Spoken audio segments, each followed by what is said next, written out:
My name's Georgie Scurfield, and I'm the current president of the Papillion Arts Foundation.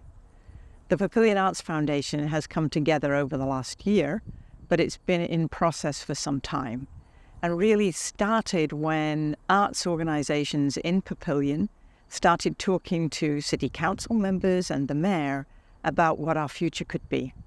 So we have the Papillion Arts Foundation covering 4 different non-profit groups. The Papillion Area Concert Band has committed to that. The Papillion La Vista Community Theatre has committed to that. And the Papillion Area Community Singers, the chorus, have committed to that.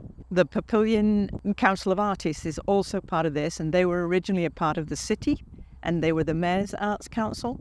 They're now an organisation who've been able to commit to being part of the Papillion Arts Foundation. And we are all connected through a joint fund at the Midlands Community Foundation. And that gives us the power to look at grant funding. It gives us the ability to work together and share resources.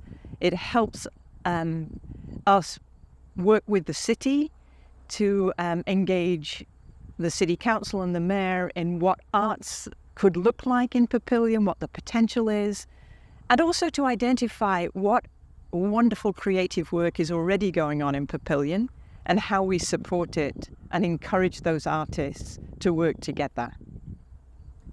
We know that arts foundations or arts organisations struggle for money. Certainly, personally, for the community theatre, it's been a long journey of worrying about whether we'd have the money to put on a production the following year, and also meeting the needs of the people who wanted to put on that production.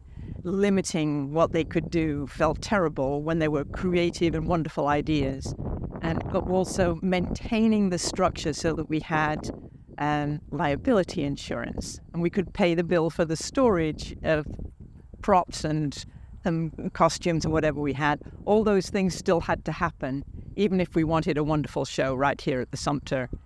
So money is a big thing for arts organisations. We wanted something where all non-profit organisations who are arts-based in Papillion could invest in a mutually beneficial organisation, and that's what we hope that the Papillion Arts Foundation is and will be. But we also wanted each of those non-profits to really make a commitment, and that's what we've now done.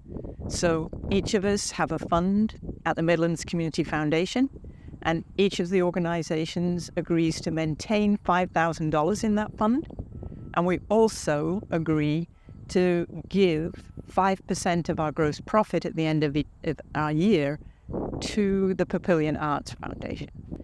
We're hoping that what this will do is empower arts organisations to look for alternative funding so that we can get to the point where we have some grant writing done, that we bring in funds from other places, as well as right here in Papillion, that we can look at sponsorships from corporations who are working in Suffolk County and particularly connected to Papillion, that we can begin to think about what spaces are available for public art, how we create public art.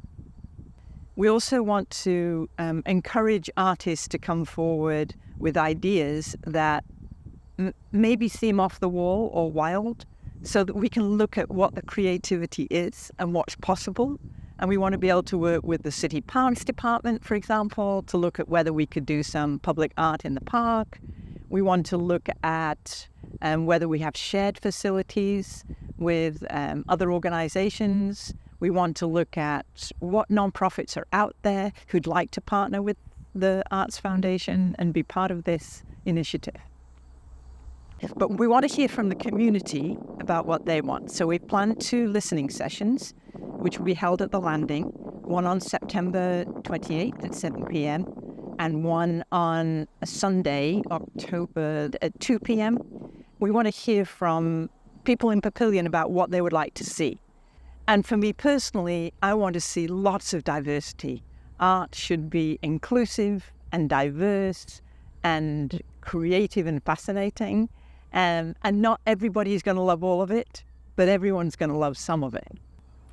I want it to be something that Papillion residents can feel proud of, and that city can feel proud of, and that artists themselves can feel heard and appreciated.